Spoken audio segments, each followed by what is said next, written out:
Hello mga kabibig! Welcome back sa ating bagong YouTube channel. Ito ang pinakamaingay nga YouTuber sa balat ng YouTube. Ako si Kabibig, maglebak-lebak na tang with evidence. Ano na ba ito? Sabi ng ilang mga netizens, boba talaga itong si Hontivirus. Tanga itong si Hontivirus. Grabe naman ganun ang mga komento ninyo. Kasi nag-file ng resolusyon si Risa Hontiveros para imbestigahan itong gentleman's agreement ni Pangulong Duterte ng China. Meron ba talagang gentleman's agreement? Agad-agad mag-file ng resolusyon, imbestigahan? Grabe naman, konkretong evidence ba yan? Risa Hontiveros ha, lahat na lang ng issue, papatulan, walang dapat na anong tawag dito? Walang dapat uurungan si Risa Hontiveros. Sabi pa ng ibang netizen, siya dapat ang naging presidente. Talaga? Ay eto na kabibig ha. Na-shock ako ha. Ito, Hontiveros files resolution for probe into Duterte China West Philippines deal. Grabe. Puro na lang resolusyon. Puro na lang Senate hearing. Dito magaling si Risa, no? Grandstanding para makuha ang simpatya ng mga Pilipino. Para maraming Pilipino ang galit sa mga Duterte. Yan ang gusto niya ba? Parang hawak ko ang Senado. I am the queen. At kailangan lahat ng mga konektado sa Duterte ay ating pipigain. Ramdam ko lang ha. Ito Senator Risa Hontiveros move from the upper chamber's investigation. Grabe ha. Hindi pa nga klaro, investigasyon agad-agad. The gentleman's agreement that former President Rodrigo Duterte supposedly entered into with China regarding the West Philippine Sea. Bakit ba? May giyera na ba nangyari, Risa Hontiveros, para sabihin mong dapat magkaroon tayo ng probe, magkaroon ng Senate hearing or kung anong gagawin nyo dyan? In aid of legislation na ba ito? Na walang nangyari kay Pastor Apollo Kibuloy? Hontiveros in her proposed Senate resolution number 982 said that if Duterte's deal with China is proven true, the former chief executive action is tantamount to a surrender of the Philippines' sovereignty and hence treasonous. Ay, treason daw. Treasonous daw, sabi ni Risa Hontiveros. Sabi ni Risa Hontiveros, this gentleman's agreement is treasonous, while China, in any case, will most likely attack our resupply mission en route to Ayungin. The sham of an agreement only gave Beijing more ammunition to assert her baseless claims. So if ever magkaroon ng probe sa Senate hearing, ipapatawag mo ang presidente ng China, paupuin mo, pag hindi pupunta, i-contempt mo sa Senado. Ganun na ba ang estelo ngayon? Or di kaya si Pangulong Duterte, ipapatawag mo, pag hindi pupunta, contempt agad, arrest warrant agad. Ganun ba ang estilo ngayon? Kalarke, kailangan muna ito ng masusing investigasyon at hindi ang Senado ang gagawa yan. Hindi ikaw, Risa Hontiveros. At sinabi mo, treason pa agad. Ito ang sabi ni Risa, kung totoo ang kasunduan, mukhang isinuko nga ni Duterte ang teritoryo ng Pilipinas. Ay, grabe. Sinabi mo, kung kung totoo ang kasunduan, so it means hindi ka pa sure. 'Di ba? Bakit? Meron ka na namang ipapakita or ipipresentang mga witnesses dyan sa Senado para mag-push through. Tapos nakamaskara, naka-eyeglass para hindi talagang malaman kung sino ang mga witnesses. Kalarke naman kadayoy. Ito ipapanood ko sa inyo ang isang video kung saan dito sinabi ni Sal Panelo na walang gentleman's agreement si Pangulong Duterte para magkaalaman. Hindi puro na lang dak agad investigasyon. Ano to? Nagsasayang ng pera sa Senado? Wag ganun Hindi pwedeng ganun. 'Diba? O eto mga kabibig ha, panoorin natin. Para naman hindi tayo mukhang Kami nag-usap Holy Week. na. Let's begin. Go. One, there's no such thing as my side. Okay, okay. Not president. Kaya nga, tinawagan ko siya. Twice kami nag-usap Holy Week. At sinabi niya, I have not entered into any gentleman's agreement whatsoever. Period. Period. Sabihin mo sa kanila. Yun. Kaya, sinabi ko. Yun yung...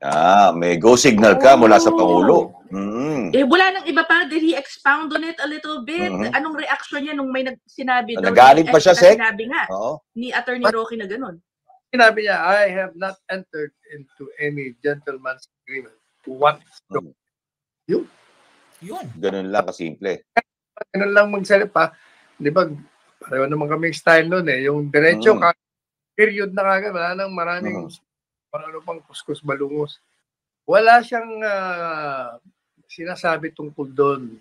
In fact, yung sinasabi ni Presidente Duterte, wala siyang gentleman's agreement. Kahit si dating Secretary Defense ng Lorenzana, sabi niya, wala naman.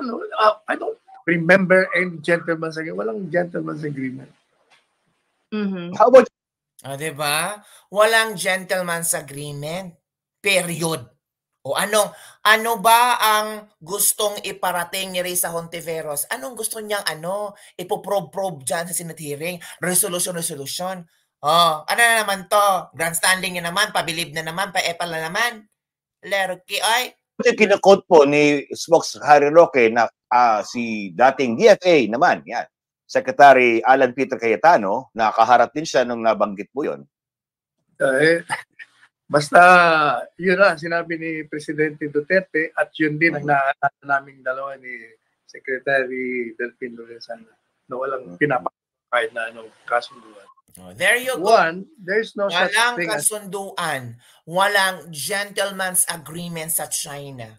Klarong-klaro, galing yan kay Sal Panelo. Kabibig, ano yung sinabi ni Harry Roque? Bakit ganon ang kanyang sinabi? Ewan ko. Bakit ganoon ang mga paestilo ni Harry Roque ngayon? At I think, na-explain na din ni Harry Roque ang kanyang side tungkol dito, di ba mga kabibig? At ito naman si Risa ay gusto talagang ipatawag. Nag-file pa ng resolusyon para imbestigahan itong, ang tawag dito, itong gentleman's agreement. For what's the purpose, mga kabibig? Kalerky, sabi ni, kuryente daw si Harry Roque sa kanyang mga pinagsasabi. Panelo, Rodi Duterte denied deal with China. Kung i-deny, wala tayong magagawa dyan. Kasi wala namang dokumento. Diba? Walang video na nagsasabi na meron gentleman's agreement.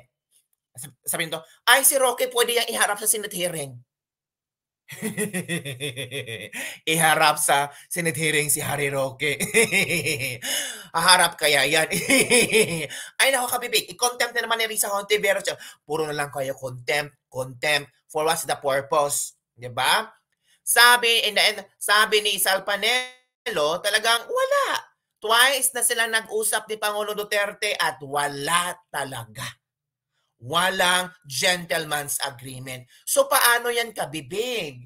Kasi ang gusto ni Risa Hontiveros, nag-file na nga ng resolution kabibig. Kailangan talagang imbestigahan kabibig. Paano na yan? Dako, after Kibuloy, si Pangulong Duterte na naman ang susunod ni Risa Hontiveros na ipapatawag. Grabe naman kabibig. Anong nangyari sa Pilipinas? Puro na lang kabibig, puro na lang na ipapatawag sa Kongreso, kung hindi pupunta, iko-contempt. Nako, ito na ang sabi ni Sas Rogando Sasot. Risa, ang treason, applicable lang kung may gera. Sumali ang wordings ni Risa Hontiveros. Sabi ni Sas, Risa, ang treason, applicable lang kung may gera. Naku, mali pala. yung sinabi ni Risa Hontiveros na kung ito daw ay papapatunayan na totoo, mukhang isinuko na nga ni Duterte ang teritoryo ng Pilipinas, and ito ay pwedeng kasuhan. This is treasonous. Senate Resolution number 982. Treasonous daw ang pag-describe ni Risa Hontiveros, pero sinupalpal siya ni Sas Rogando Sasot at sinabing, Risa, ang treason, applicable lang kung may gera. May gera na ba ang Pilipinas? Hala ka. Agad sinupalpal. Sabi ng mga netizen, ay, bobo talaga yan si Risa. Nagpa-epa lang talaga para may masabi lang, para may makonect lang kay Duterte, para kuyugin na maraming Pilipino si Duterte at lahat na nangyari sa West Philippine Sea ngayon ay puro papunta kay Duterte para si Duterte sabihing may kasalanan sa lahat. Diba? Sabi nila, kasi matanda na si Duterte, para si Duterte na lang may kasalanan sa lahat. Ganon ka, bibig. Kalerke naman ito. Ay, ito talaga nangyari. Wala na. Ano nangyari, kabibig, ngayon? Gusto nilang si Pangulong Duterte siyang aakusahan natin na may sala sa nangyaring giitan tension sa West Philippine Sea. Ito yung ni Risa Hontiveros sa kanyang resolution. Tingnan natin ang resolution ni Risa Hontiveros sa basahin natin konti lang. Ito. Nasaan ba ito si Risa? Nako, Risa Hontiveros. Ito, ang sinabi niya. Directing the appropriate Senate committee to conduct an inquiry in aid of legislation into the claim of a gentleman's agreement involving the administration of former President Rodrigo Duterte and the Chinese government that effectively restricted the fortification of the PRP Sierra Madre in Ayungin, 2nd Thomas Shoal. Sabi pa dito, whereas on March 28, 2024, former Palace spokesperson Harry Roque barred that former President Rodrigo Duterte accepted a gentleman's agreement that would limit the resupply mission to BRP Sierra Madre grounded at Ayungin Shoal to only food and water. Whereas, by the virtue of the said agreement, the Philippines effectively agreed to desist from bringing in construction materials to fortify the rusting and dilapidated Sierra Madre. Whereas, without repairs to the BRP Sierra Madre, World War II era warship, the vessel would soon collapse, and in the words of the former Justice Antonio Carpio, end our presence in Ayungin Shoal. Whereas, the National Security itself, through the Assistant Director General Jonathan Malaya, said that it was not aware of such an agreement and encouraged Attorney Roque to explain the circumstances of the deal and how it was brokered, considering its implication the national security. Whereas the NSC also stated that an agreement if existing infringes and violates our sovereignty as a nation, whereas the gentleman's agreement would explain the relentless harassment via water cannon of our resupply mission by Chinese forces. So yon ang nasa papel ng resolution number 982 na isinumite ni Risa Hontiveros in aid of legislation na naman. Ano nangyari na naman to? Ay, kalerke. Ay, puro na lang tayong ganito in age of legislation. Tingnan mo nga. Walang ang ka-power-power si Risa Hontiveros. Sino ba ang nagmalakas na arestuhin si Pastor Apollo Kibuloy? Si Risa ba? Wala yang gawa si Risa Hontiveros. Nagsasayang ng pera.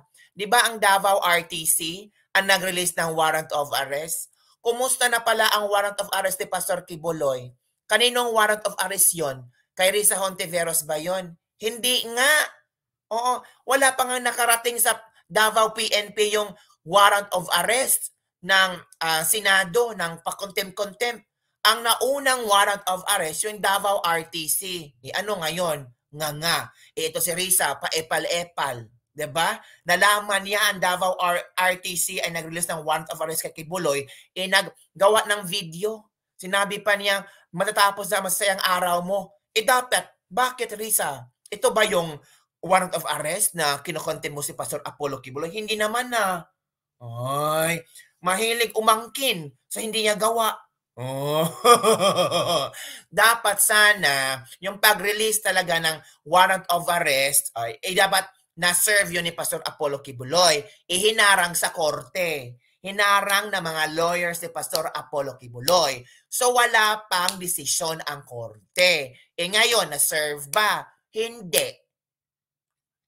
Kasi ang Davao PNP hindi naka-receive ng warrant of arrest galing sa Sergeant Office of the Sergeant of Arms ng Senado. Anong unang nakalusot? Davao RTC warrant of arrest. Bakit si Risa ang epal-epal? Bakit si Risa naglabas agad ng video na matatapos na masayang araw mo, huwag ka na mag-inarte? Bakit Risa? Ito ba'y sa'yo? Hindi naman te. Diba? So wag pa epal. Hintayin mo na yung warrant of arrest na gawa mo na contempt ng Pastor Apollo Kibuloy ay makarating sa Davao. Wala pa. Kasi hinarang ng legal counsel ni Pastor Apollo Kibuloy na ma-stop yung pa-contempt. Paano yan? Nga ka ulit. So para hindi ka mapahiya, ay sumakay ka sa agos na istorya ng Davao RTC. Sumakay ka. Hindi. Anong tawag sa'yo? Grandstanding. Pa-epal. Diba, te? So, wag ganon. Dapat sana tumahimik ka na lang. Maghintay ka na lang ng kung ano ang mangyari sa pa-contempt at warrant of arrest mo kay Pastor Apollo Kibuloy. Hindi pa masyadong nagwagi ka kay Pastor Apollo Kibuloy. Ito na naman tayo. Bagong istorya, si Pangulong Duterte. Nag-trending itong gentleman's agreement, nag-file ka ng resolution in aid of legislation. Kailangang imbestigahan ito. For what? Ang sabi mo, treasonous daw ito. Sagot naman ni Sasro Gadosason, Risa, walang gera nangyari. Ang treason pwede mong i-file pag may gerang nangyari. Nako po, kalerke. Sino naman ang pahiya ngayon? Risa Hontiveros naman ang pahiya. Sabi pa ng mga supporters ni Risa Hontiveros, si Risa lang daw ang may tapang sa mga senador at dapat siyang gawing presidente. Wow, presidente agad? Kasi nag-file ng resolution, presidente agad? Ganun na ba babaw ng inyong pag-intindi? Pag nag-file ng resolution, presidente agad? O gusto nyo makita ang pagka-epal ni Risa Hontiveros na ginamit niya ang Davao RTC para, yung nangyari kay Pastor Apollo Kibuloy na arrest warrant sa Davao RTC ay sinakyan ni Risa Hontiveros. Ito manood tayo ng video ni Senator Risa Hontiveros na gusto na niya, Well, may karapatan naman si Risa Hontiveros na mag-statement yung kabibig. Kasi happy siya. Kasi maa-aresto na si Pastor Apollo Kibuloy. Pero take note, bailable to. Diba? Bailable to. 280,000 ang pwedeng i-bail ni Pastor Apollo Kibuloy. So makakalaya pa rin si Pastor Apollo Kibuloy. Ay, kulang sa pagkaintindi si Risa Hontiveros. Eto na kabibig.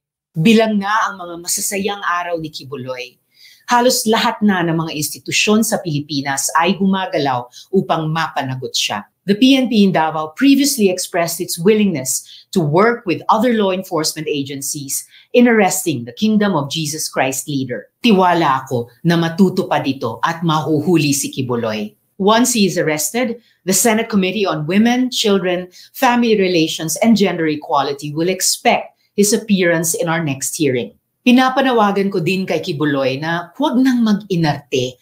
Ang dami na niyang ginawa upang takbuhan ang kanyang obligasyon sa batas. He should just cooperate and properly answer the accusations hurled against him. Kung walang kasalanan, Hindi kailangan magtago. Muling higit na pasasalamat sa mga biktima ni Kibuloy na buong tapang na lumalaban. Papasaan pa at ang katarungan ay makakamit din. Yun ha. Yun po ang sabi ni Senator Risa Hontiveros. Pero wala naman tayong di ba? Risa Hontiveros also has the right to be happy, to be merry. Kaya sabi niya, Kibuloy, wag ka na mag-inarte. Wag ka magtago. Natapos na masasayang araw mo dong. Baka hindi alam ni Senator Risa Hontiveros na bailable yung mga kaso ni Kibuloy sa RTC, Davao RTC. And I'm sure mga legal counsel ni Kibuloy ay ginagawa na ang lahat para tawag dito, makapiyansa si Pastor Apollo Kibuloy. Yun mga kabibig. Yun ngayon ang kaartihan, kadramahan ng maraming politiko sa bansa natin. Every day, may mga pasabog sila. Every day, dapat atakihin, araw-araw, atakihin natin ang mga Duterte. Ramdam nyo? Napansin nyo? Palapit na tayo sa exciting part kay Kibuloy. So medyo patapos na ang serye ni Kibuloy, ay buksan natin ang kay Duterte. Gentleman's agreement. Buksan natin. Anong tayo ito? Resolution. Investigation in aid of legislation. Pag hindi pupunta, contempt, arrest warrant. Ganon. Diba? After ni Duterte, Sara Duterte na naman. Diba? Parang paikot-ikot lang sila sa mga Duterte. At sa mga sumusuporta sa mga Duterte. Malay natin, baka si Bongo isusunod nila. Si Ruben Padilla isusunod nila.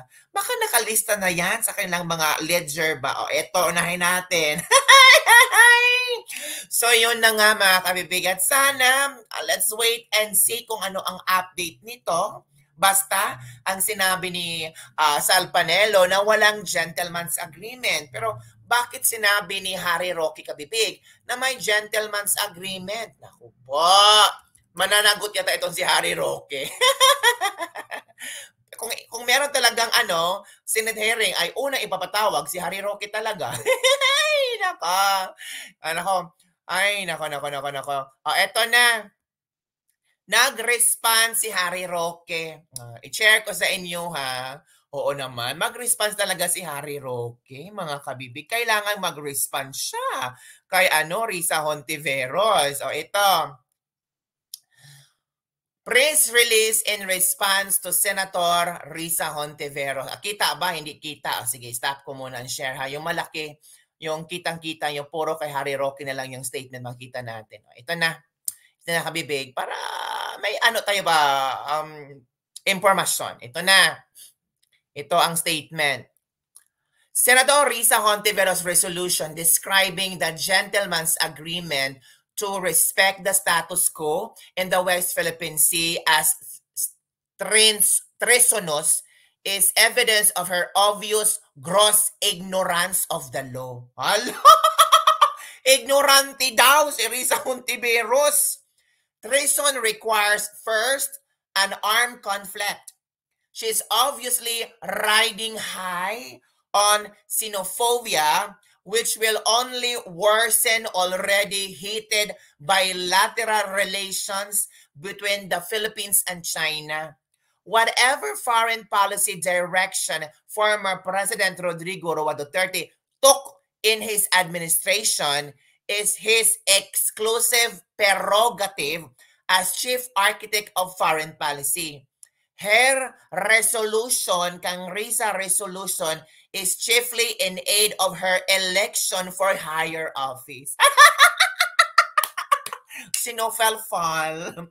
It was an honor to serve former President Rodrigo Duterte, who promoted peaceful relations with our neighbor China, which resulted in peace and increased investment, trade, and tourism, all of which benefited the Filipino people. Shame on those like her fanning the embers of war. Agay ka!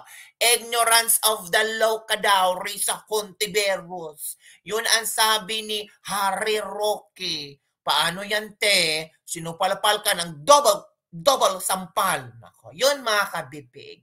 So, yun na nga. Ignoramus daw.